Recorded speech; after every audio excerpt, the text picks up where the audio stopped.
Welcome to Dental Business RX. Practice success in 30 minutes or less. Thank you for calling ABC Dental. Over the past 20 years or so, the dental industry has seen drastic change. And I'm not talking about the clinical side of things or even the insurance side of things. I'm referring to the overall demographic shift, and especially the shift in practice ownership. I went into this in detail, amongst other things, in episode 141, a little bit less than a year ago, called The State of the Dental Industry, which you can give a listen if you want. But one of the major issues that explains this week's episode has to do with this demographic shift. And in a nutshell, not to recap the whole thing, but just to give you the basic numbers here, close to 35% of the dental profession in the United States is over 55 and over. Okay, and to give you an idea, the average retirement age of a dentist is 67.9. So you have 35% of the profession over 55, and the average retirement age is 67.9. So that means at the longest point, 35% of the profession will be retiring on average in the next 12 years or so. And of these doctors 55 and over, they own 42% of the dental practices nationwide. So let that sink in for a second. Now, why is this a big deal? Well, because in the past, when doctors would retire, they would just sell to new graduates. But new graduates or younger dentists aren't buying practices like they used to. Back in 2005, 25%, actually more than 25%, but I'm trying to keep the numbers round. Our editors hate 25.4. Over 25% of dentists under 30 owned a dental practice back in 2005. In 2021, that number was less than 10%. It was 9.5. So back in 2005, more than 25% owned a practice if they were under 30. That number is now under 10%. In 2005, 55% of dentists aged 30 to 34 owned a practice. That number as of 2021 was only 34.2%. So younger doctors aren't picking up practices. And look, I'm not practicing ageism here. I'm over 50. The whole point is that if you're over 50, in this case 55 and over, you're not planning on working another 30 years. If you're 25 or 30, you are. So these practices are going to end up either going up for sale or closing. And right now, that age bracket owns 42% of the practices in the United States.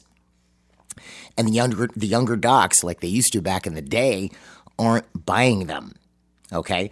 And in an episode a few weeks ago on stress and burnout, the number 4 source of stress and burnout, the episode that we did rather, the number 4 source of stress and burnout for dentists is debt.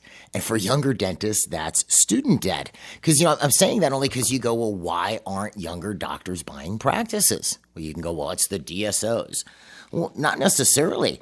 If I'm walking out of school and I'm 27 years old and I have $500,000 of student debt, the idea of dropping another $400,000, $500,000, $600,000 on a dental practice isn't super exciting. I'm 29 years old and I'm $1 million in debt. That could be a bit scary.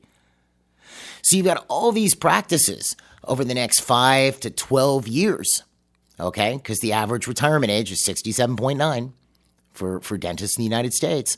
So you got 42% of practices over the next 12 years, especially in the next 5 to 8, that are going to be up for sale. So you might say, well, gee, Jeff, DSOs are going to buy them all. Well, not necessarily. DSO targets are very specific. DSOs are normally looking for larger practices. They're not looking for the practice doing $400,000 or $500,000 a year. So they aren't going to buy them all. Who's going to buy them? Because the younger doctors aren't buying them. So one of the things we've been doing, because MGE clients tend to be very successful, and they're successful not because they're good at selling. They're successful because their practices are very patient-centric. It's doing all about that's why we teach them to sell. How do you sell what's best for the patient? It's about doing what's best for the patient, clinical excellence, and most importantly, maintaining private dentistry.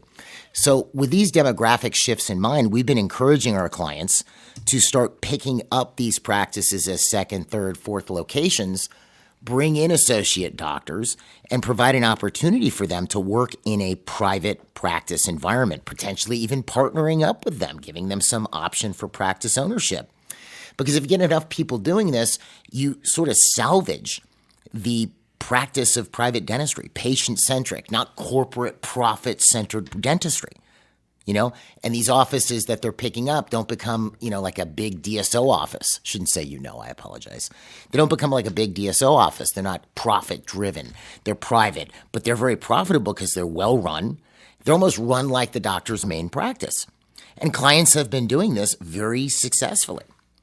And to that end, upcoming in the next couple of weeks here, we have an event we're calling the DSO Summit for our clients, which the workbook is humongous. It's 600 pages, where it goes over how to locate the correct practice, buy it, staff it, how to build it, and things along those lines. One of the big questions clients ask when they're looking at adding location number 2 is, how do you staff the place? And then the first thing we look at is, are they really ready to move on to location number 2 without wrecking their main practice? And that's sort of what I want to talk to you about this week. If you want to add a location or it's been on your mind, how do you know if you're actually ready to do it without wrecking office number 1?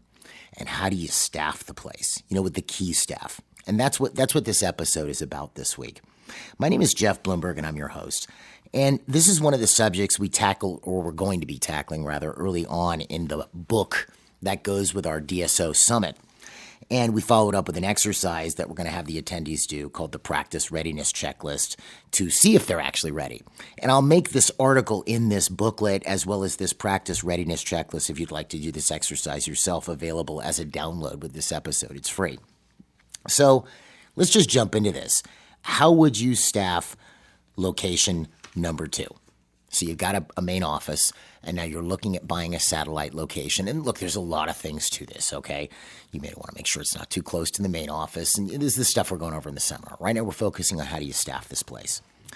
Well, the success of your second location is going to hinge on 2 key positions: the doctor you put in there and the office manager.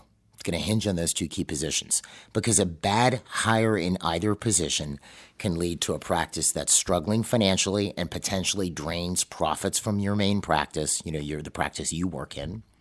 If you have a dentist who doesn't meet your clinical or productivity standards, it's going to hurt patient retention and practice growth. And if you have constant turnover, it's going to leave you scrambling to fill gaps, possibly even forcing you to fill in at this satellite office, which we recommend that you set up a satellite office that you don't necessarily have to work in. You have an associate and you have an office manager in there. Obviously, there's going to be other staff, hygienists, assistants, whatever. But you shouldn't have to set foot in there. I mean, you should set foot in there once in a while to check clinical quality and whatnot. But the idea is that it runs itself, okay? Or that it works without you there is a better way of saying it. Now, maybe you do more complex cases. You do FMRs, you do all-in-X's, or you do implants and your associate doesn't. And you have a few practices and you want to place implants in these practices, a couple days a month, fine. That's okay. But I wouldn't want your second, third, fourth, fifth, sixth location dependent on you to survive. That's not ideal, especially if you have a successful main practice.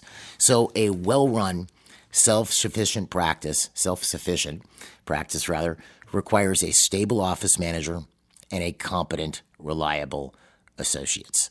Okay?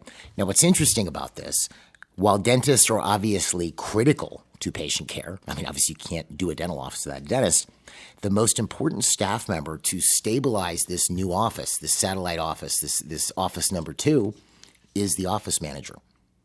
You might go, well, why? Well, because associates may leave, but a strong office manager ensures the practice remains functional and profitable even while the doctor transitions out. Obviously, so your associate's leaving. Associates aren't going to normally leave like your reactivation person might leave, who may just not show up for work one day. You would hope an associate wouldn't do that. They're generally going to give you notice and whatever, and you have an opportunity to replace them. And obviously, the associate you want to put in there, and I'll get into this here in a second, will be stable so they're not leaving anytime soon. But if they do end up leaving, you usually have time to replace them, and you can meet the new doc and check their clinical quality and things along those lines. But if you've got a stable office manager, they maintain the practice culture and continuity. They keep the place operating and staffed with the rest of the staff as well as patient flow going. And they can even help onboard your new associate, at least, maybe not with the clinic, but they can show where things are and make sure that they're functioning well and act as a line of communication to you in your main office. If you don't have a stable office manager, it leads to instability everywhere. A great one builds the foundation for expansion, okay? So when you're opening office number 2, because now we're getting into, where are we going to find this office manager for office number 2? And to that end, where are we going to find the associate? When you're opening office number 2, your goal should be, with every new location that you open, to replicate the culture, work ethic, and operational systems of your main practice. Now, when I say this to an MGE client, they get it because they've got those things. They have a culture, they have an organizational system, they have statistic management, all of these things. Now, you're not going to implement all this stuff from day one, but it's going to be implemented over time. But the way I would want it, or the ideal would be, let's say you had, let's say you practice in Chicago and you buy an office in a suburb in Des Plaines or something like this, right?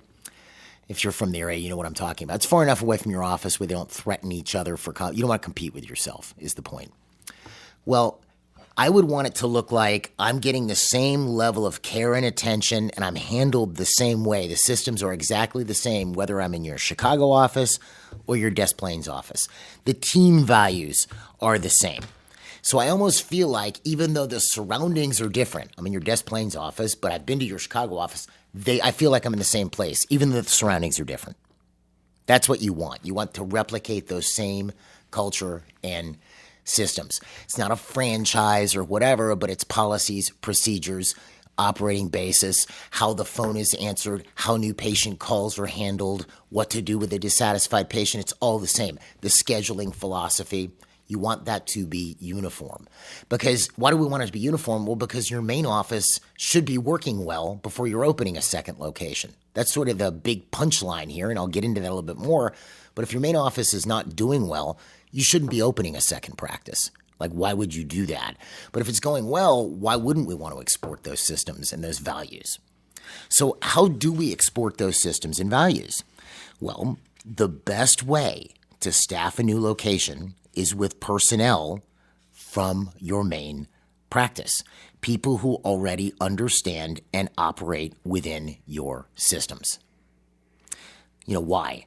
They know your patient experience standards, they've been trained on your systems, and they will require minimal onboarding. And when I say staff, I don't mean the assistants. I'm talking about the office manager and preferably the associate doctor. This eliminates a very steep learning curve. So then the question becomes, if we're going to do that, how do I staff office number 2 with staff from office number 1 without wrecking office number 1? Because that is not an option. That option is off the table. Office number 1 has to keep growing like it has been. Well, a couple things here. In your main office, our major concern is expanding using our existing team without disrupting our primary office. So before we even think of starting, and I just mentioned this a second ago, office number 2, the main practice has to be stable. I don't want to be carrying those problems from office number 1 to office number 2, which means I should be profitable, there's consistent growth, I have a great office manager in office number 1 who just really has it all together, there's no major internal issues. I don't want to have problems where I have a messed up office 1 and I'm escaping to office 2. I've seen people do this. It's a terrible, terrible idea. Office 1 should just be awesome. It's run by a super stable office manager and it's running well. That's the first requirement. So then the question is, okay, well then who am I going to grab out of office 1, my main office, to put as the office manager in office 2? Well, let's first take a look at what type of an office manager am I going to want in office number 2. Well, I'm going to want somebody who is sharp, stable, and proven in office number 1. And this next one is super important. They can sell. They can close cases. Now, I say this only because in a lot of cases, if you look at the average dental practice, as the practice grows with a proper office manager, they start divesting themselves of some of their duties. So let's say you start out in your expansion journey and you've got your office manager up front with one other person who's maybe answering the phone and helping schedule people. Well, as the office grows, you might move that person, the schedule person, up to full-time scheduling. You might hire a receptionist, and the office manager is still handling finance and treatment coordinator. Then you bring somebody in to handle finances, insurances and whatnot, and then your office manager is still doing some treatment coordinating. The usual job that an office manager turns over last is the treatment coordinator job. That's the usual job that they hold on to the longest. It's a critical job because it has everything to do with case acceptance and cash flow. So you're going to be putting an office manager from office one of the staff, not your main office manager, into office number 2. So that person has to be able to sell because you're not going to be there. Your main office manager isn't going to be there. They're going to be the one in charge. They have to be able to sell because there's a chance that your associate may not be able to sell, or if you lose that associate, you have to bring somebody else in. They're not going to know how to sell. So who's going to close most of the cases in your satellite office? Your office manager. So they should also have strong leadership potential, ideally. Maybe they've done some projects for you, managed other staff, and things like that. So who would be our candidate in office number 1 that we would be moving to office number 2 as the office manager? Well, if you're a larger practice, you might have what we call a junior manager or a back office manager or a front desk manager. You might have a strong treatment coordinator that wants to move up the corporate ladder, so to speak. I don't want to relate this to corporations, but it is, right? They want to get a bit of a promotion in my main practice. So I'm in my main practice. I got my office manager, and maybe they have a front desk manager and a back office manager that works with them, or they have a really good treatment coordinator.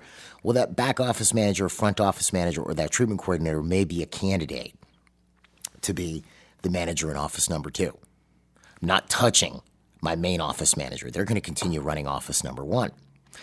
So then the question is, if I'm going to pull my treatment coordinator out of office number 1, how do I do this without wrecking office number 1? Well, the first thing I'm going to have to do is train their replacement before moving them. And this may cause me, and look, you can do this or not do this. I'm just telling you what has worked. This may mean you're carrying a little bit of extra payroll for a while. So imagine this scenario. I've decided that I want to move my treatment coordinator into this new practice I'm buying to manage this new practice, my satellite office. Well, I'm going to have to replace this treatment coordinator. Normally, a practice purchase process takes anywhere from 60 to 90 days. So I'm training their replacement well before I'm sending them off, because I might hire somebody and the first person turns out to be a dud, and the next person. How long is it going to really take me to replace this treatment coordinator? It might take me 5-6 months. So if this is even on your radar, I'm going to buy a second office, hire somebody who's going to take over for that treatment coordinator. Now, the funny thing about this is,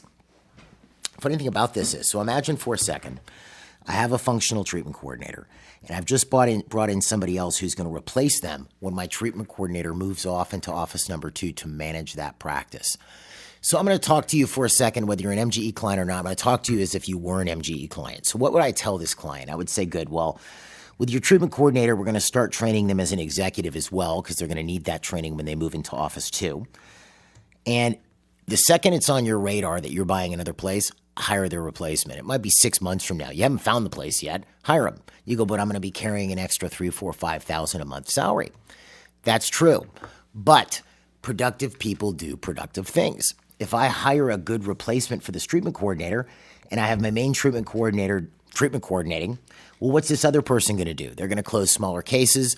They're going to do follow-up on cases and incomplete treatment plans and things like this. And I've talked about this stuff and, what a treatment coordinator does. A ton of episodes on this. They're going to be doing that in addition to what my main treatment coordinator is doing. Now, funny thing about this, if that's happening, I have one treatment coordinator doing what they've been doing, which is working well. And then I have my treatment coordinator in training doing follow-ups that my main treatment coordinator doesn't have time for, or picking up on those smaller cases that my treatment coordinator doesn't have time to spend with. My income is going to go up. They will more than pay for themselves. And that may create a bit of a problem, because let's say I was collecting, $250 with my treatment coordinator, and then I bring in this trainee who's working with my treatment coordinator, and now my collections go up to $350, because, they're just working together great, and there's all these follow-ups being done, and the new one is really catching on, and they can close cases. Well, then, let's say now I find a practice that I want to buy, and I'm making sure that my treatment coordinator is getting trained to eventually go into this practice. Well, one day that treatment coordinator is going to go off, and then I'm left with the one that I trained. the new one who took over, my stats may drop back down to 250. You see? So I may even want to put myself in a position where once I move that treatment coordinator off to become office manager of office number 2, I'll hire another one to work with the new treatment coordinator, as sort of their junior, doing what they were doing until they took over for the main treatment coordinator. I know I have a lot of moving pieces there, but you get the general idea here, I hope. Main treatment coordinator, I moved into office 2 as the manager. For the prior 3 to 6 months, they were training their replacement who was doing a lot of work and follow-up. So now main treatment coordinator leaves, becomes manager of office 2. Now the other one moves up and becomes the full treatment coordinator. Then I hire another one to sort of work as their understudy because my collections drop off because they had gone up when I had them both there. Do you see? So meanwhile, while this is all going on, my main office manager is making sure that this transition is going very smoothly and I'm not going to have any types of problems. Okay? It keeps production, it keeps things stable. So that's the office manager. What about the associate doctor? Well, the office manager keeps things running in your new practice. Obviously, the associate doctor is the one who's actually doing the work. So what are the qualities I'm looking for in an associate doctor? Do they have to be a killer salesperson? It helps, but is it a deal breaker? Absolutely not. What they do have to be is excellent clinically. They have to meet your standards and have a similar clinical philosophy, okay? Relatively similar speed. If let's say you do a whole crown prep appointment for a single unit in 50 minutes, 50 minutes, and it takes them 3 hours, that may be a problem. Or you look at different types of, x-rays or diagnostics, and you both come up with completely different treatment plans, that's going to be a problem because it's your vision that's supposed to be radiating out into office 2, 3, 4, and 5. So if you guys agree clinically and you have an agreement on what, the level of quality you're supposed to be operating at, that's important thing number 1. Number 2, you want them to be a decent communicator. So, maybe they can't sell, but they can at least explain to a patient what they found, what's wrong, what they would like to do about it. Let's say this is in office 2, right? And they've met with a patient and they tell them what's wrong, blah, blah, blah, blah, blah. Well, then your office manager, who used to be your treatment coordinator at office 1, can close that case. Now, I would not sales train them. I would sales train them, but I wouldn't make that a requirement before I moved them over. Okay? So now this becomes a bit of a trick. How do you know all these things about this person if you've never worked with them before? Well, you don't. Okay?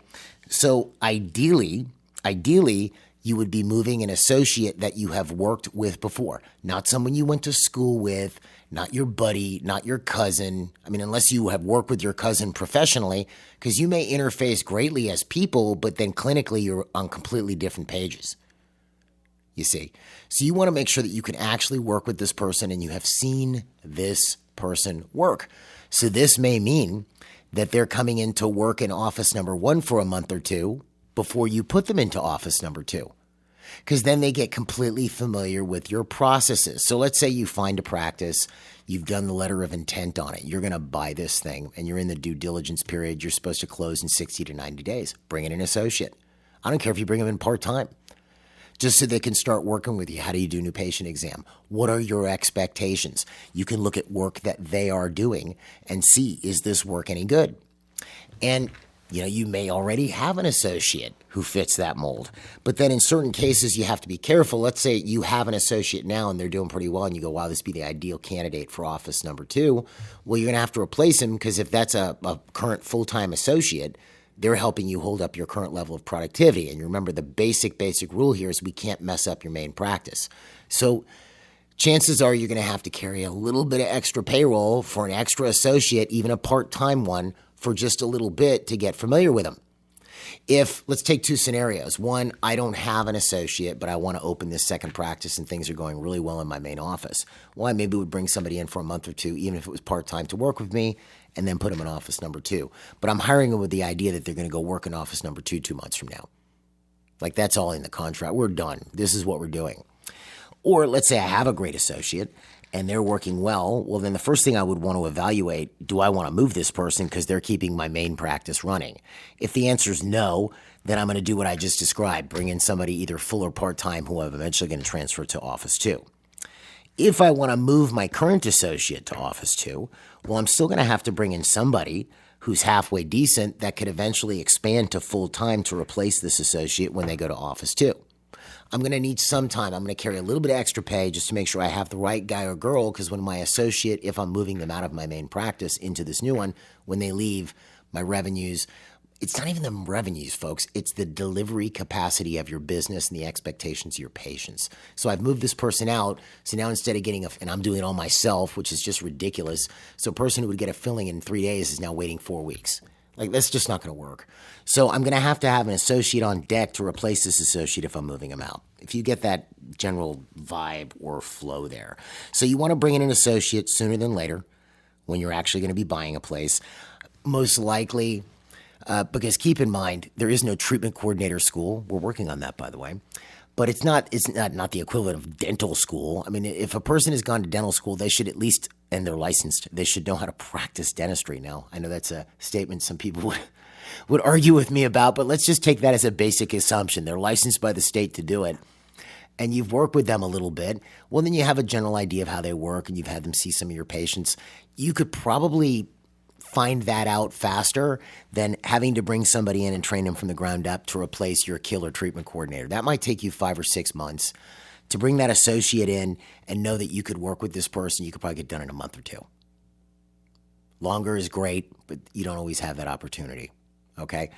And it's also, thankfully, that new treatment coordinator trainee is not going to cost you as much, who you need longer, than that associate you're bringing in just to check and see how they work. That's going to be a lot cheaper in the long term, but you do want to have that personal experience with them before you move them off, okay? So to sort of sum this up, let's keep it really simple. Before you start a second practice, the first one has to be doing well. And by start, I mean start or buy. I'm going to say buy, because people have asked me, should I go start a scratch practice? You know, if the multi-practice vision is your model, I wouldn't do it as my first thing. That might be office number 4 or 5, and I might start at an area where there's just no dentist. You know, the population's 100,000 people, and there's just no doctor. Okay, fine, or no dentist. There's one, and there's no offices available. Fine. Don't do that as your first location, or for your first additional location, office 2 in other words. And plus, there's going to be tons of offices available. And look, you're going to go into some of these offices, and there's going to be pink Formica countertops and, shag carpeting in the operatories and things like this. Cosmetic changes are very simple, folks, and equipment is cheaper than ever these days relatively to everything else. So I wouldn't worry about that too much. But there's plenty of just existing practices to buy, so I wouldn't freak out about it. But the most important thing is before you start, meaning buy that second location, the first one should be doing well. And starting location number 2 should not screw up location number 1. And then ideally to staff location number 2, I'm going to want to staff them from office number 1. That's the ideal. And if I'm going to transfer people, I have to be smart about how I do it so I don't disrupt the main office. And I am going to be carrying payroll, a little bit of extra payroll for a short period of time, but productive people do productive things. So in like that example I gave you for the treatment coordinator, it might actually boost overall productivity. You could apply the same thing with an associate. If they're sharp and they're fast and they're a good dentist, you could probably boost the production enough in order to cover the extra expense associated with them. And that little bit of extra payroll you might pay, let's say it costs you, I don't know, an extra $15,000, $20,000 in payroll over the course of a few months, or even $25,000, pales in comparison to buying the wrong place or having it staffed poorly to the point where it's just a disaster you're having to handle later because you didn't go through the trouble to do it. And so doing all this right ensures a seamless transition, prevents unnecessary stress, and it sets your new practice up for success. Anyway, I've got an article that goes through this that actually explains a lot of what I covered in this week's podcast because I kind of got the idea from the book we put together for this upcoming seminar. And I also have this practice readiness checklist. I'm putting them both as downloads on the episode webpage where you can kind of see, am I ready to start location number 2? And if I'm not, what is my plan? Anyway, folks, I really do feel strongly about this. I think that if enough dentists did this, you could actually salvage the practice of private dentistry and keep it as, I'm not saying it's not a good career, it's a great career, but you wouldn't have 30 to 40% of kids coming out of dental school instantly assuming they have to go work for a DSO. There'd be other places for them to work where they can learn to do it, I'm going to say it the right way, I'll say it, right? Which would be in a private environment with you. Anyway, I hope this helps. If you have any questions or need any help, you could reach out to me via email at jeffb@mgeonline.com or call us at 800-640-1140 or find us online at mgeonline.com. Folks, don't forget about the downloads. Have a great week, and we'll see you at the next episode.